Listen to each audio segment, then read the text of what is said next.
you scientifically show some facts from the Quran to show that the Quran is a revelation from God? Does the Quran contradict science, much like the Bible?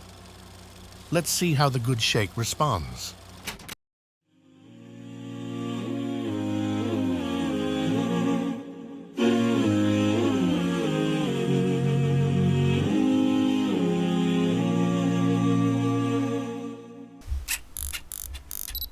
Mr. Didat, you've been telling in your speech today about the contradictions of the Bible. That's very good. Secondly, you were saying about the fact that the Bible hasn't lived up to its contents. That's fine as well. That's one side of the story, but can you scientifically show some facts from the Quran to show that the Quran is a revelation from God, please? That would be ideal for the Muslims and the non-Muslim brothers. Yes.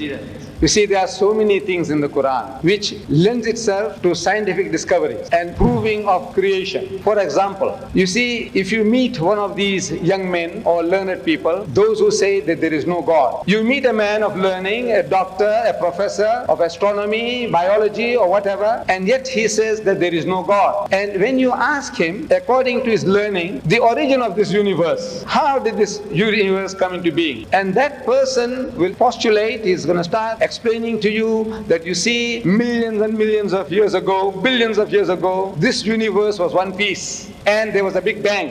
And out of that big bang, that explosion, this universe came into being and things started moving in space, and they have been ever since moving at a regular pace. So that type of a person, we might ask, where did you get this idea from? When did you learn this about the Big Bang? So no, yesterday. Because 50 years is yesterday in the history of man. 50 years is only like yesterday. So he discovered that there was a Big Bang according to our astronomers, according to our physicists, and out of that this universe came into being. So he said, you see, an illiterate man in the desert 1,400 years ago, he couldn't have known that, could he?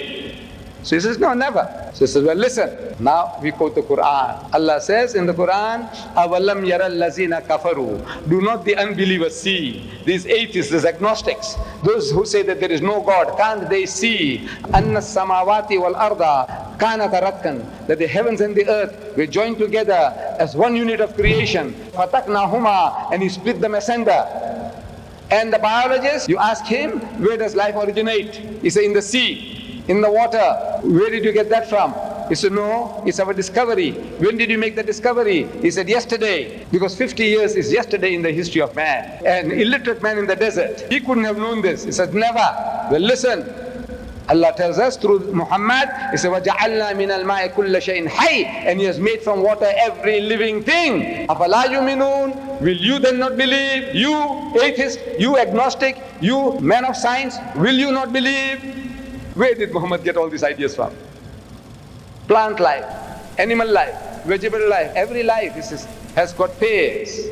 1400 years ago in the desert, this man is talking.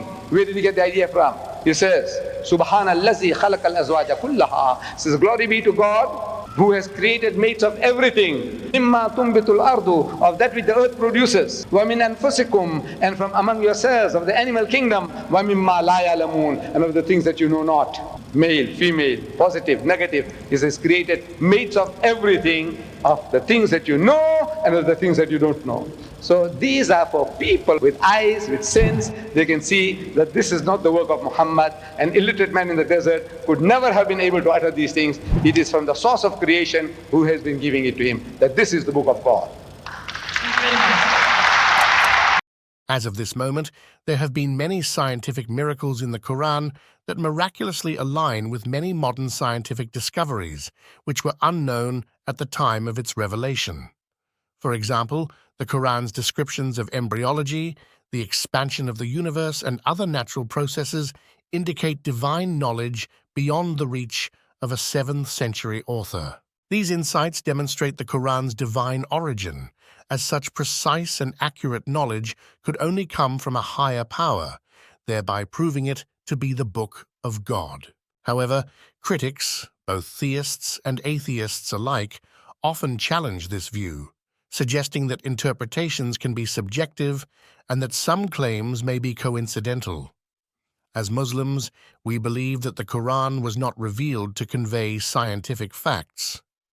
Rather, we claim that its alignment, or more accurately, non-contradiction with science or logical facts, is certainly suited to be the words of the Almighty, all-knowing God.